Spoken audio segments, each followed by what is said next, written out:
Praise lord. September 19వ తేదీ 2025. ఈరోజు దేవుని వాగ్దానం, నీ దేహమునకు దీపము నీ కన్నే గనుక నీ కన్ను తేటగా నుంటే నీ దేహమంతయు వెలుగుమయమై ఉండును.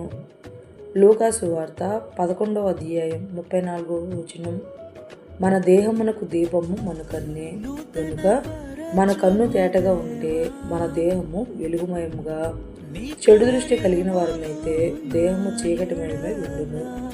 గనుక దావీదు భక్తుడు సెలవిచ్చినట్లు దేవుని వాక్యము మన పాదములకు దీపమును మన త్రోవకు వెలుగునే ఉండులాగున మంచి భక్తి గల కనుదృష్టి వారమై చెడుతరమును విసర్జించు వారమై మన నడవడికను మనము సరిచూసుకొని మన దేవుని నామాన్ని మనము గొప్ప చేయవారగుదుము.